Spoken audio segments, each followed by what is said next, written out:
RMD, required minimum distribution. These ages, the requirements have been changing, and it needs to be incorporated into your planning. Why? So that you can make wise decisions today so that you're not reacting to RMD out there in the future. I've got a case study, real life financial planning situation, that and more coming up.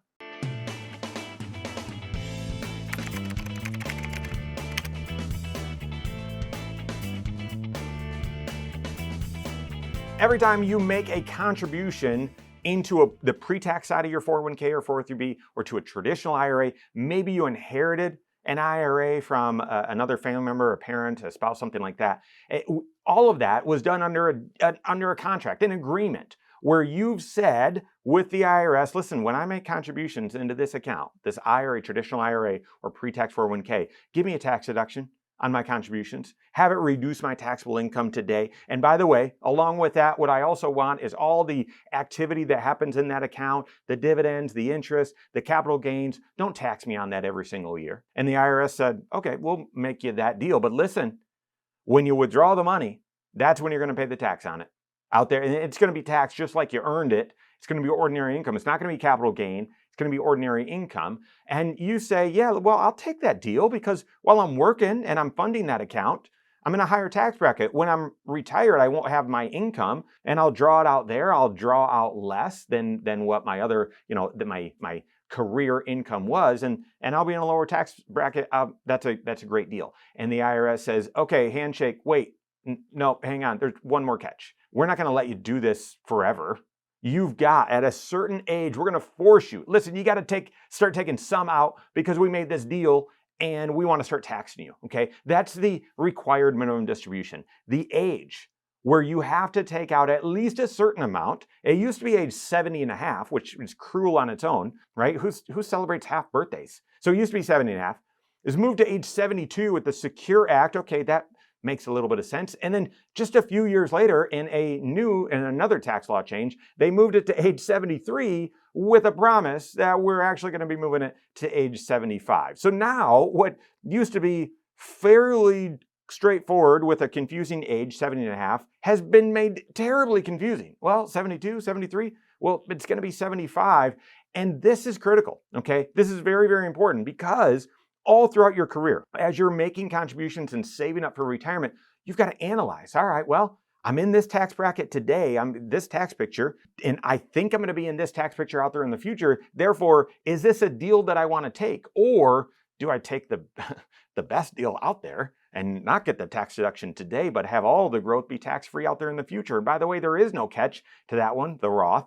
They never force you to start taking dollars out, only when it's inherited by the next generation. That is an amazing deal. So you need to know, all right, well, how is this going to play out? But let me plan ahead and look out into the future and determine, all right, well, how does this apply to me? And therefore, should I take the deal? Should it be pre-tax? And should I be funding my traditional IRA pre-tax 401k? When is it changing? Okay, right now it is 73. For basically everyone that's not already taking a required minimum distribution, it's age 73.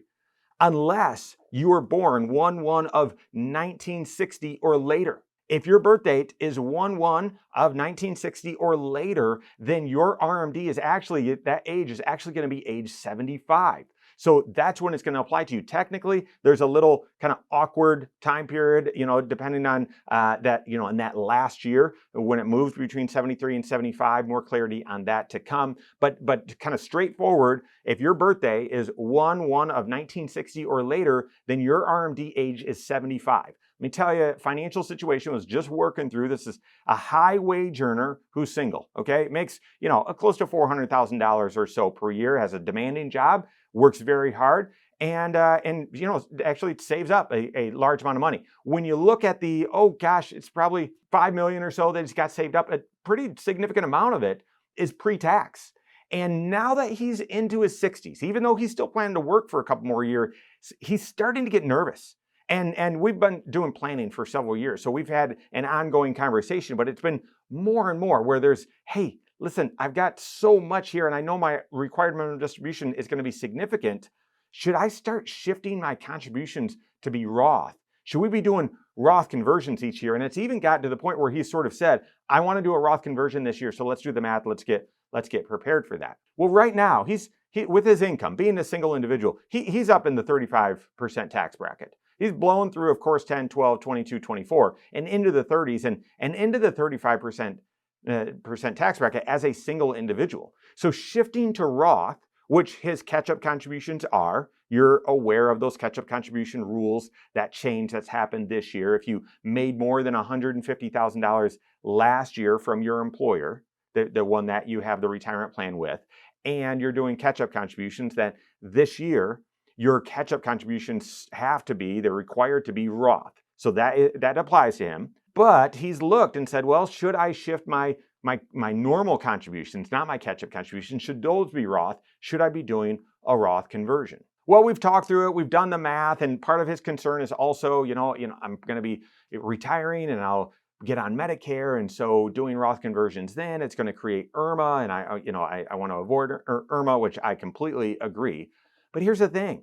We just redid all the math and did this analysis just recently. And because his required minimum distribution age isn't age 73, it's actually age 75, that means he's going to have 7 to 8 years, maybe even longer, depending on when exactly he retires, where he's going to be able to do Roth conversions. And will definitely, based on his income and withdrawal needs and lifestyle that he's accustomed to, he's definitely going to be through the 22% tax bracket into the 24. But we can do some Roth conversions in the 24% tax bracket, and even being willing to go up into the 32% tax bracket, that'd still be cheaper than doing Roth conversions today in the 35% tax bracket. And because it's not just like, 1 or 2 years, maybe 3 years that we could do this, because his RMD doesn't start until age 75, we're going to have several years that we can do this and significantly make a dent in his pre-tax wealth that he's built up and shift a decent amount of that, not the majority, but a decent amount of that over to the Roth side. Now, I know what you're thinking. You're saying, Mike, if you utilize those years between retirement and age 75 to do Roth conversions, he's going to be on Medicare.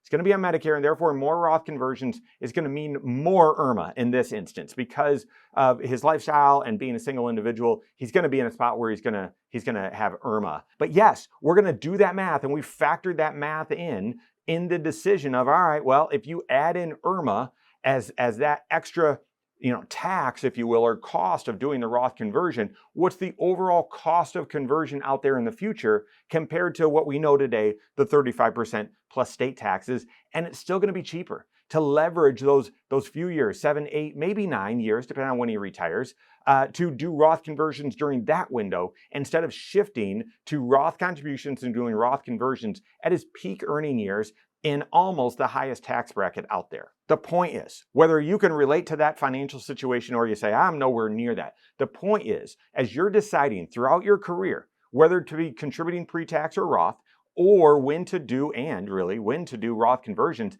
you need to be mindful of, well, when's your required minimum distribution start? Are you age 73? Are you in that awkward time period right before it shifts? Or are you at age 75? And what does that mean for your planning opportunities? That's all part of tax planning, but it's connected to the other areas of your financial life. Your present financial position, yep, IRMA and protection planning, yes. Of course, your investment strategies, retirement plan as well, even your estate plan. This individual doesn't have any kids, and both of his parents have already passed away as well. Therefore, it's not that he's going to receive an inheritance and that's going to shake up his tax plan, or that we need to be mindful of, the next generation and setting them up for success. Of course, we want to do that, but without any direct heirs, that is less of an issue as well. Looking at all 6 areas of your financial life to make a great decision. Work with your CFP on that. If you don't have a CFP on your team, you can contact one on my team. Find us online, Korhorn.com. That's Korhorn with K, wisemoneyshow.com. You can find us there as well, or give us a call, 574-247-5898. All right, there you have it. Go out and take your next wise step in your financial life.